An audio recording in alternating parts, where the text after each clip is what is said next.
Pregame.com. Pregame.tv, excited to be talking Major League Baseball here with baseball expert, thank goodness, because I know nothing about baseball. I'm here with Bryan Leonard. VR takes the week off to be doing some diligent research, no doubt, about the upcoming football season. We're going to be breaking down baseball here with our first game that we're going to go ahead and do. The underachieving Texas Rangers against the overachieving Oakland A's. Bryan, let's break this down. Maybe go ahead and start out. Why is Texas struggling so much? Well, Texas is a good hitting ball club. They got a lot of good talent on that team, but you got Lance Berkman's in a hitting slump. Ian Kinsler, their leadoff guy, the guy that really gets them going. He's great stolen bases. He's been injured. He's been out of the lineup. They brought Profar up, who's really played well, and he's trying to make it so there's no way they send him back down to the minors. I mean, he's a great prospect. They've got a lot of talent on this team, but they're in slumps. They're hurting. These things happen. Earlier in the season, they were playing way over their heads.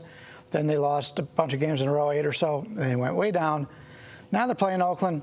This is for first place, actually. And I kind of like the Oakland side here. I played them to win this division. Now you got Oakland A 6-1. I made fun of you when you made that bet. I said it wasn't. I didn't like the bet. Long way to go. But now if you feel overwhelmed with too big of a bet, you can certainly slough some of that over. You'll take some of that. Oh yeah. You take some of my Atlanta Braves under. we can make like a package deal. Like you want that bet, you got to go ahead and take this other one as well. Let's go ahead and break down this individual matchups. Malone's going for Oakland, and although I like the matchup of fly ball pitchers going against them in a fly ball ballpark, which is similar to Texas. Texas did a lot of fly balls, a lot of home runs there. Texas right now just is not hitting well. And, in fact, Malone last year pitched very well there. He only gave up 5 earned runs in 18 innings, which is excellent when you take a look at Arlington and take a look at Texas. He's setting career best in whip this year, opponent batting average. He's not a guy who strikes out a lot of batters, but he's a guy that throws it around the plate, keeps it a little bit off balance. And when you're facing a team that's not hitting the ball right now very well, that's the kind of guys that should give them some trouble. Let me ask you, when you talk about giving 18 innings pitch, so I assume that's probably over 3 games. 3 starts. Do you take a look, obviously, when it heats up down in Texas, the ball just flies out of there. Do you actually go back and try to track what the weather was in those games? Probably too much. Yeah, I did not go back to track it. It's just a generalization. Texas early in the season, a little bit cold, but for the most part, they're pretty warm all year long, and the humidity is always heavy in Texas. And then we've got Grimm going for Texas in this game, and he's been a play against. I think I might have used one against him on one of the other videos or radio show in the past. But he's given up 19 earned runs his last 15 innings. And it's interesting because he was a pretty good prospect for Texas, and Texas has got some pretty good, Martin Perez, they've got some pretty good pitching prospects. You hear all about them, as opposed to the hitting prospects. You hear all about their pitching prospects, and then when they make it to the majors, none of them have really exceeded. Had a lot of success, and he has a 1.60 career whip. Opponent batting average, 313. 313. Horrendous.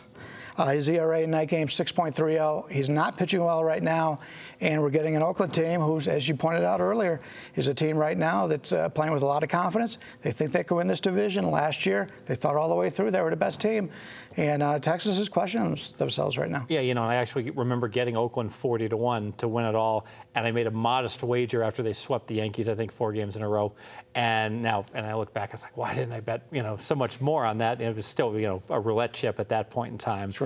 I have to ask you about this. I've always read when high humidity, ball travels further, lots of water droplets in the air, which never made any sense to me. And then I read, the marine layer comes in, on the West Coast teams at night, the marine layer, and the ball doesn't travel at all. Can you explain that? Because I can't. I'm not a meteorologist at all, but the marine layer, from what I know, is different than humidity. Humidity is the heat, and the heat rises and all that stuff. The marine layer basically comes in and it pushes the ball down. But to be honest with you, I know about as much as you do about that. And the only thing I know is what I've read. All I know is you try to play a Seattle or a San Diego game, and that fog of the evening comes in. That's what it is. During the day is a totally different situation than playing at night on the West Coast there. Sure, absolutely. You want to go ahead and make this one official? Let's do it. All right, I'm going to go with Oakland here. Malone's a fly ball pitcher, but Texas is not hitting the ball well right now. More of a junk ball pitcher. I think Texas is going to struggle with them. They are getting some of their players back. Kinsler is back now, but obviously it's going to take him a little time to get back into the routine. So Texas is a team right now not playing well. I don't believe they deserve to be in this favorite role, and we'll take Oakland in this contest. Very good. Can we parlay a little bit of this to the over? Visitor to the over? Oakland is overperforming offensively. They're starting to regress a little bit. If you go back to the last month, they're especially in the first half of the game, their numbers are really trending downward.